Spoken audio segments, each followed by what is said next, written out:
सुनार सोने के जेवरात कैसे तैयार करते हैं। Welcome to my channel, subscribe करें, शेयर करें। सबसे पहले वीडियो देखने के लिए अब चलते हैं। सबसे पहले सुनार ज्वेलरी तैयार करने के लिए सोना खरीदता है। खरीद करने के बाद सोने को 21-22 कैरेट में तब्दील करने के लिए उसमें कॉपर चांदी का इस्तेमाल मतलब के मिक्स करता है और गलाई के मरहले से गुजारता है।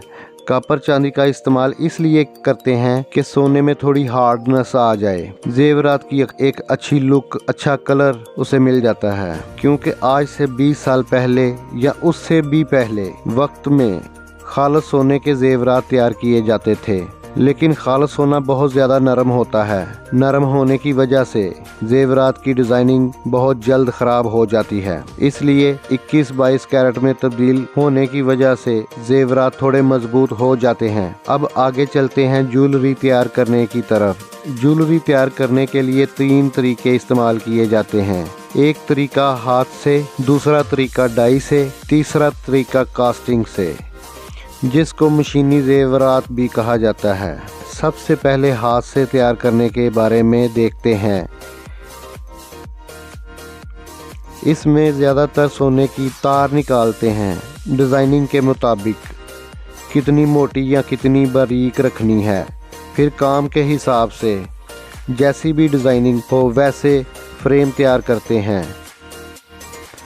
अब दूसरा तरीका डाई का। इसमें सबसे पहले सोने की पतरी निकालते हैं, रूले में से बहुत ज़्यादा बारीक डाई में से पतरी को गुजारते हैं और डिज़ाइन होकर छोटे छोटे पीस निकलना शुरू हो जाते हैं। अगर ज्वेलरी की डिज़ाइनिंग की बात करें, इस दौर में अलहदा डिज़ाइनिंग के तरीके भी समुंदर की तरह हैं, ख़त्म ही नहीं होती। डाइयों में अलहदा डिज़ाइनिंग पीस निकालने के बाद जेवर की डिज़ाइनिंग फ्रेम तैयार किए जाते हैं। अब आगे चलते हैं तीसरे तरीके की तरफ, कास्टिंग में। इसमें सबसे पहले एक अलहदा किस्म की मोम को रबड़ की डाई से निकाला जाता है। रबड़ की डाइयों में भी अलहदा किस्म की डिज़ाइनिंग होती है। मोम के पीसों का एक दरख्त तैयार करते हैं। इसको एक फ्लास्क में रखा जाता है और उसमें अलहदा किस्म का प्लास्टिक पाउडर पानी मिलाकर डाल दिया जाता है।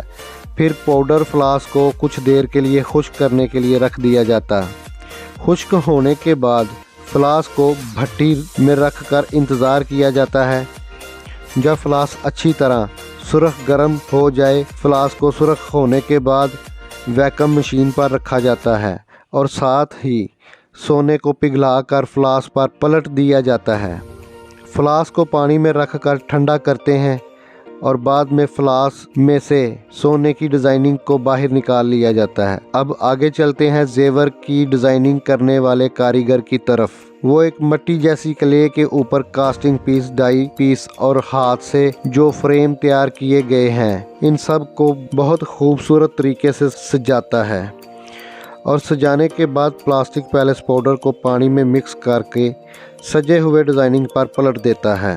इंतज़ार करता है कि पाउडर खुश्क हो जाए। अगले मरहले में क्ले को अलहदा करके जो फ्रेम तैयार किया गया उसको टांके लगाने शुरू कर देता है। वेल्डिंग समझ लें। इसको तैयारी के बाद पॉलिश वाले कारीगर के पास भेज दिया जाता है। पॉलिश वाला सारे जेवर माल की अच्छी तरह साफ़ सफाई सुथराई करने के बाद छलाई वाले के पास भेज देता है। वो जेवर पर छलाई और स्टोन की जड़ाई करता है। इस मरहले के बाद जेवर मोती डालने वाले के पास चला जाता है। फिर मोती वाला जेवर में बहुत खूबसूरत तरीके से मोती की प्रोई करता है। अब जेवर मुकम्मल तैयार हो चुका है। अब जेवर कस्टमर के हाथ में दे दिया जाता है। बहुत बहुत शुक्रिया दोस्तों वीडियो देखने के लिए। अपने और अपने आसपास लोगों का ख्याल रखें। Okay, good bye.